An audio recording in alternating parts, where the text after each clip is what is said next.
आज मैं आपके साथ एक ऐसी मिठाई की रेसिपी शेयर कर रही हूँ जिसे आप जिसे भी बनाकर खिलाएंगे ना, यकीन मानिए आपकी तारीफ में चार चांद लग जाएंगे।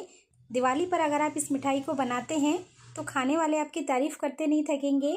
आज मैं आपके साथ गाजा मिठाई की रेसिपी शेयर कर रही हूँ, जिसे कई जगहों पर गोजा भी कहा जाता है। बिहार उड़ीसा की फेमस मिठाई है। एकदम ट्रेडिशनल तरीके से बनाएंगे। मिठाइयाँ आप मार्केट से जितनी भी महंगी लेकर आ जाए, लेकिन जो ट्रेडिशनल मिठाइयाँ होती है इनकी बात ही अलग होती है। एकदम परफेक्ट माप के साथ बनाना बताऊंगी आपको। पहली बार में ही आप भी बिल्कुल परफेक्ट ये मिठाई बनाकर तैयार कर सकेंगे। हेलो दोस्तों, मैं लता पटेल स्वागत करती हूँ आपका मेरे चैनल कुक विथ लता पटेल में। अगर आपको मेरी रेसिपी अच्छी लगे तो प्लीज़ वीडियो को लाइक और चैनल को सब्सक्राइब करना ना भूलें। तो चलिए बनाते हैं गाजर मिठाई। इस मिठाई को बनाने के लिए सबसे पहले हम इसका आटा लगाकर तैयार करेंगे। आटा लगाने के लिए सबसे पहले देखिए, एक परात में हमने लिया है मैदा। तो 3 कप हमने मैदा लिया है। आपको जितना भी बनाना हो आप उस क्वांटिटी में मैदा ले सकते हैं। आपको घर का कोई भी कप या कटोरी सेट कर लेना है, उसी से सारी चीज़ें आपको माप कर लेना है। अब हम इसमें डालेंगे थोड़ा सा नमक। ये तो आपको पता ही है कि किसी भी मीठी चीज़ में अगर थोड़ा सा नमक डाल दे तो उसका टेस्ट उभर जाता है। और साथ ही में हम इसमें डालेंगे बेकिंग पाउडर। हाँ, यहाँ आप याद रखिए, आपको बेकिंग सोडा नहीं लेना है, बेकिंग पाउडर ही लेना है। ज़्यादा अच्छा रिजल्ट चाहिए, एकदम जैसे कि बाहर से खस्ता और अंदर से रस से भरी हुई बनाना है, तो आपको इसके लिए बेकिंग पाउडर ही लेना है, बेकिंग सोडा नहीं लेना है। आधा चम्मच से थोड़ा सा ज़्यादा हमने बेकिंग पाउडर लिया है। अब सारी चीज़ों को पहले एक बार मिक्स कर लेते हैं। सारी ही चीज़ों को हमें मिला लेना है ताकि मैदे के साथ ये सारी चीज़ें आपस में घुल मिल जाए। बेकिंग पाउडर डालने से ना जो हमारे गोजा है वो अच्छे फूल फूल कर तैयार होंगे और अंदर तक चाशनी को पी लेंगे, एकदम रस से भरे हुए गोजा बनकर तैयार होंगे। और अब हम इसमें डालेंगे घी। तो घी हमने थोड़ा सा पिघला कर लिया है। आधा कप से थोड़ा सा ज़्यादा हमने घी लिया है। जिस कप से हमने मैदा लिया था ना, उसी कप से हमने घी माप कर लिया है।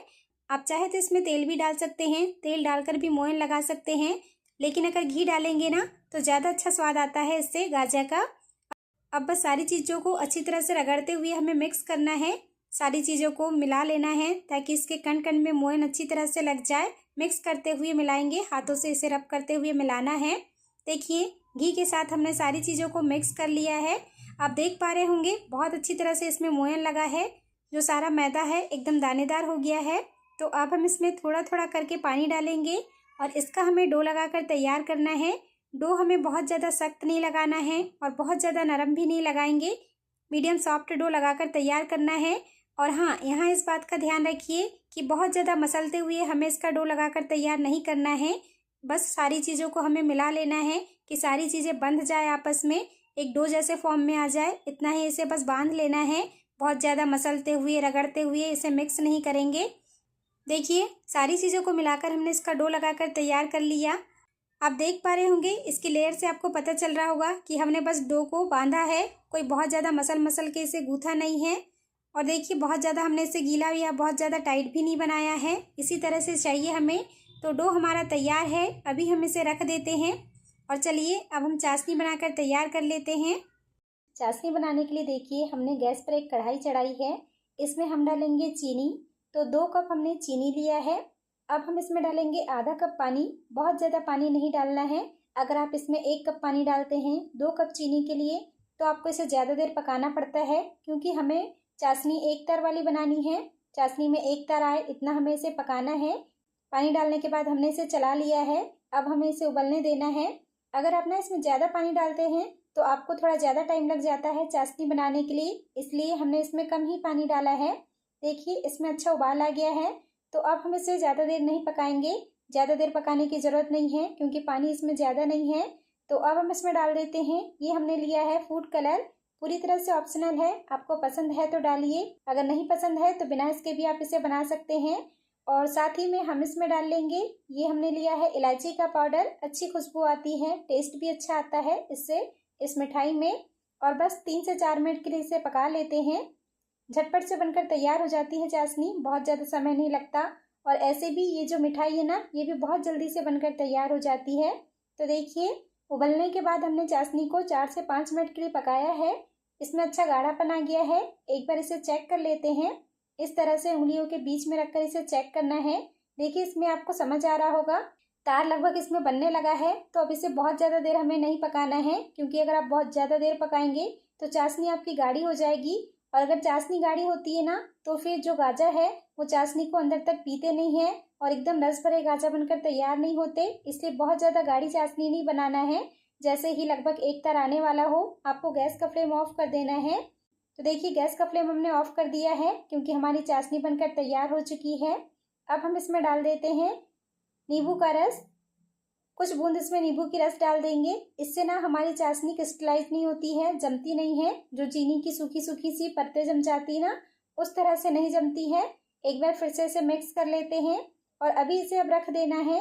और अब चलिए देखिए, जो हमने डो बनाकर तैयार किया था मैदे वाला, बस इसे हाथों से इस तरह से कर लेना है। बहुत ज़्यादा इसे मसलना बिल्कुल भी नहीं है।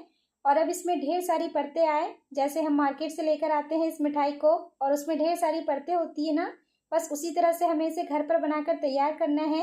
इसके लिए देखिए हमें क्या करना है। एक चकला ले लिया है, पहले इसे इस तरह से चकले पर फैलाएंगे और बस इसे बेल लेना है। और देखिए बेलने के बाद हम इसे इस तरह से कट करेंगे, 4 पार्ट में से डिवाइड कर लेंगे और इसे एक के ऊपर एक रखना है और हाथों से इसे दबाना है। इस तरह से दबाते हुए थोड़ा सा फैलाएंगे और फिर से हमें इसे बेलना है। इस प्रोसेस को आपको लगभग 3 से 4 बार करना है। इस तरह से आप करेंगे ना, तो एकदम लेयर्ड वाले गाजर बनकर तैयार होते हैं। ढेर सारी परतें आती है इसमें। यही ट्रिक है गाजर बनाने की, कि गाजर में ढेर सारी लेयर आए। तो इस तरह से करना होता है इसे। बस इस तरह से करते जाइए, बेलते जाइए और फिर एक के ऊपर करते जाइए। और 3 से 4 बार इस तरह से करने के बाद अब हम इसे फिर से बेल लेंगे। थोड़ा सा आपको ध्यान रखना है कि आपको इसे चौकोर शेप में बेलना है, ताकि जो हम गाजर मिठाई कट करें तो इसका शेप प्रॉपर आए।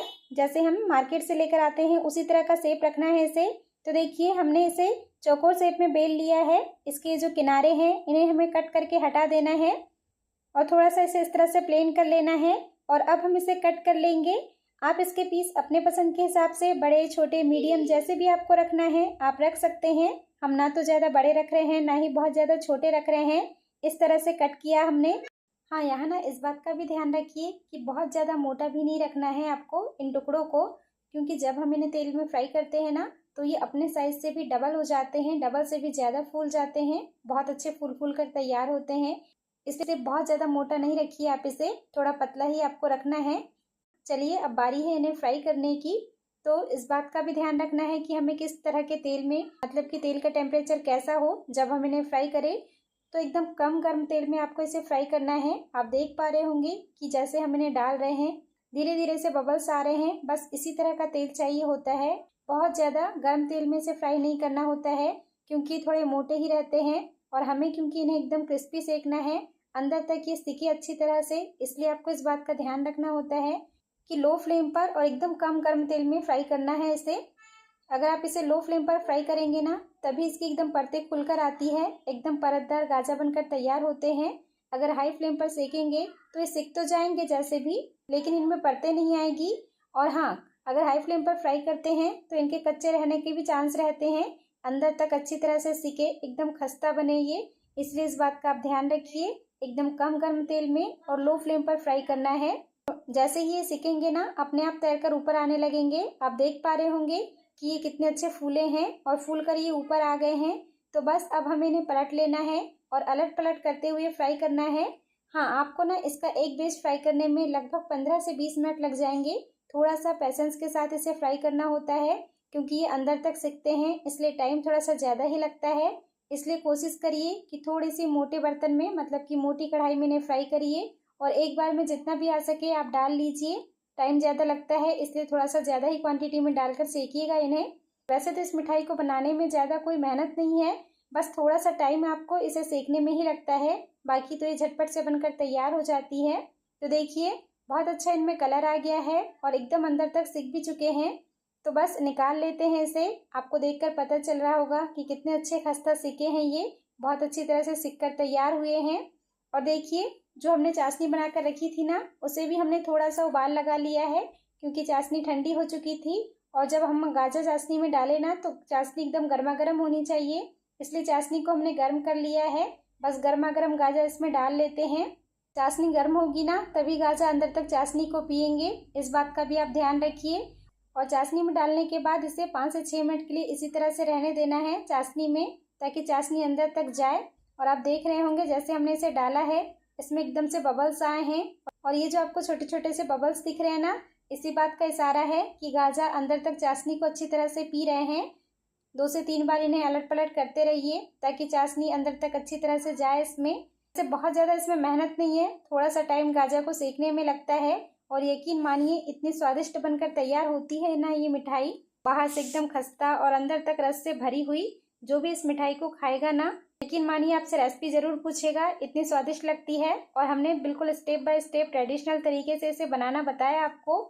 अगर आप ये वीडियो फुल वॉच करते हैं ना, तो यकीन मानिए पहली बार में ही आप भी बिल्कुल परफेक्ट गाजर बनाकर तैयार कर सकते हैं। देखिए हमें इसे डिप करके रखे हुए लगभग 6 से 7 मिनट हो चुके हैं। गाजर ने अच्छी तरह से चाशनी को पी लिया है, तो बस अब निकाल लेना है इसे। देखिए आप देखकर ही आपको पता चल रहा होगा कितने सुंदर ये दिख रहे हैं, अंदर तक रस से भरे हुए हैं ये गाजर। बस एक एक करके हमें निकाल लेना है, और जो बाकी के हैं, जो बाकी का डो बचा हुआ है, उसे भी इसी तरह से सेक लेना है। बस पहले तेल में सेकना है, फ्राई करना है, और उसके बाद आपको इसे चाशनी में डाल लेना है। तो लीजिए ये हमारी गाजर मिठाई बनकर तैयार हो चुकी है।